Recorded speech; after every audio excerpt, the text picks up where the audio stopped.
Bonjour à tous et bienvenue.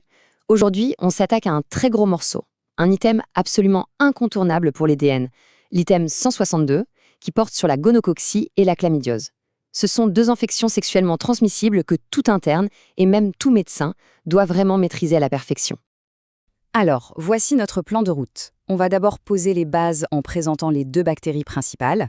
Ensuite, on va faire un zoom très détaillé sur la gonococcie, la clinique, le diagnostic, le traitement, les complications. Puis, on fera exactement la même chose pour l'infection à chlamydia. Et on terminera par le plus important, une synthèse comparative pour bien fixer les différences. C'est là que se font les points le jour J. Bon, c'est parti, on commence par faire connaissance avec nos deux agents pathogènes. Cette première partie est vraiment là pour planter le décor, pour bien comprendre qui sont ces bactéries et pourquoi elles sont si importantes en pratique. Voilà, tout part de là.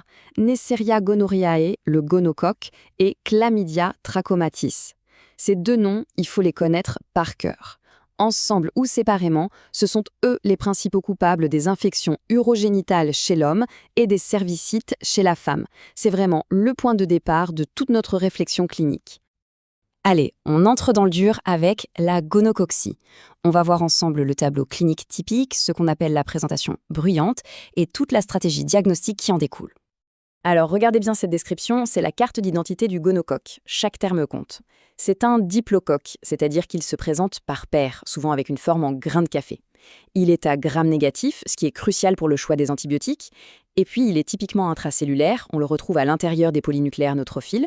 Tout ça, ce sont des indices précieux au diagnostic. Et là, attention, on touche à un point absolument fondamental. C'est la grande dichotomie entre l'homme et la femme. Chez l'homme, l'infection est très symptomatique, elle fait du bruit. Difficile de passer à côté d'une urétrite avec un écoulement bien purulent dans 90% des cas. Chez la femme, par contre, c'est le silence radio dans 70% des cas.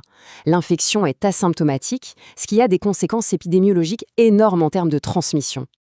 Retenez bien ce chiffre, 2 à 7 jours. C'est une incubation très courte. Ça veut dire que la personne devient contagieuse très vite après avoir été infectée.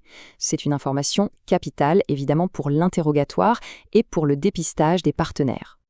Cette clinique très parlante, du moins chez l'homme, et cette incubation courte nous amène à une question centrale. Comment on pose le diagnostic? Et surtout, est-ce que la démarche est la même pour tout le monde? La réponse, bien sûr, est non. Ça dépend si la personne a des symptômes ou non. Alors, voilà la stratégie. Pour quelqu'un d'asymptomatique, en dépistage, on va utiliser l'APCR. C'est un test très sensible qui va chercher l'ADN de la bactérie sur un premier jet d'urine ou un autoprélèvement vaginal. Par contre, si un patient arrive avec des symptômes, là, on sort l'artillerie lourde. On fait un prélèvement de l'écoulement pour un examen direct au microscope, ça donne une orientation rapide, mais surtout, on lance une culture avec antibiogramme. C'est absolument non négociable vu la montée des résistances du gonocoque aux antibiotiques. Ok, maintenant qu'on sait le trouver, comment on s'en débarrasse? Et surtout, qu'est-ce qui risque de se passer si on le laisse tranquille? C'est tout l'enjeu de cette partie sur le traitement et les complications. Une gonococcie qui n'est pas traitée, ça peut vraiment mal tourner. Au niveau local, on a des risques de prostatite ou d'épididymite chez l'homme, d'endométrite ou de salpingite chez la femme. Mais le plus grave, c'est quand la bactérie passe dans le sang, ce qu'on appelle l'infection gonococcique disséminée.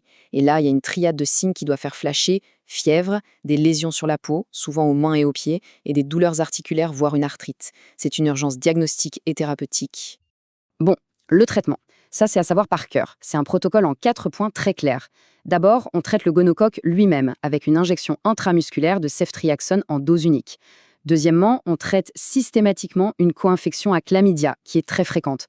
On donne de la doxycycline pendant 7 jours. Troisièmement, on conseille l'abstinence sexuelle pendant 7 jours, le temps que le traitement agisse. Et enfin, point crucial, on dépiste et on traite le ou les partenaires. Allez, on change de chapitre et on passe à la deuxième bactérie de cet item, Chlamydia trachomatis. Et vous allez voir, on change complètement de tableau. On parle souvent d'ennemis silencieux, et ce n'est vraiment pas pour rien. Regardez ce chiffre, 50 fois. L'infection à chlamydia est 50 fois plus fréquente que la gonococcie. C'est énorme. Ça en fait la première cause d'IST bactérienne dans les pays industrialisés. Ce chiffre seul suffit à comprendre pourquoi c'est un enjeu de santé publique majeur. Et voici le cœur du problème. Chez la femme, dans 50 à 90% des cas, l'infection ne donne absolument aucun symptôme. La bactérie est là, elle se multiplie, elle est transmissible, mais la personne infectée ne se doute de rien. C'est une véritable bombe à retardement, car le diagnostic se fait souvent bien trop tard, au stade des complications. On est vraiment à l'opposé du gonocoque. Ici, tout est dans la discrétion. S'il y a un écoulement, il est souvent clair, pas purulent comme dans la gonococcie.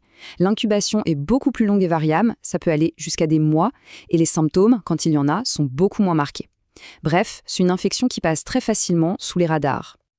Mais alors, pourquoi on s'inquiète autant pour une infection si discrète? Eh bien, c'est justement à cause de ses conséquences à long terme, qui sont redoutables. On va voir ça maintenant, avec les complications et le traitement adapté. Voilà le point essentiel pour les DN. Chez la femme, chlamydia est responsable de la moitié des salpingites, ces infections des trompes. Et surtout, retenez ce chiffre, c'est la cause de 70% des stérilités d'origine tubaire. L'infection chronique abîme les trompes, les bouches, ce qui mène à des problèmes d'infertilité, à un risque augmenté de grossesse extra-utérine et des douleurs pelviennes chroniques. C'est dramatique. Pour le traitement, attention, il y a eu du changement dans les recommandations. Pendant longtemps, on a utilisé un traitement minute avec une seule dose d'un antibiotique, l'azithromycine. Mais ce n'est plus la première option, notamment à cause de l'émergence de résistance chez d'autres bactéries. Aujourd'hui, le traitement de référence, c'est la doxycycline pendant 7 jours. Allez, pour finir, on prend un peu de recul. On va mettre les deux bactéries face à face dans un tableau comparatif et on va isoler les points clés à absolument mémoriser pour l'examen. Ce tableau, c'est la meilleure fiche que vous puissiez avoir sur cet item. Il résume tout ce qu'on vient de se dire. D'un côté, le gonocoque, plus rare, incubation courte, très symptomatique, avec des complications aiguës comme la septicémie. De l'autre, chlamydia, beaucoup plus fréquent, incubation longue, très souvent asymptomatique, avec des complications à long terme sur la fertilité. Si vous maîtrisez ce tableau, vous avez compris 90% de l'item. Premier message clé à retenir, la gonococcie est en pleine recrudescence et en plus, elle devient de plus en plus difficile à traiter à cause des résistances. C'est pour ça que l'antibiogramme est si important. Deuxième message clé. Chlamydia est un véritable problème de santé publique. Pourquoi? À cause de sa transmission silencieuse due au portage asymptomatique et de ses conséquences gravissimes sur la fertilité. D'où l'importance capitale d'une stratégie de dépistage large et systématique, notamment chez les jeunes. Et on termine sur cette question, qui est une question d'avenir, entre la montée des résistances d'un côté et la nécessité d'élargir le dépistage de l'autre. Comment nos stratégies de prise en charge des IST vont-elles devoir s'adapter? C'est un défi permanent pour la médecine et pour la santé publique.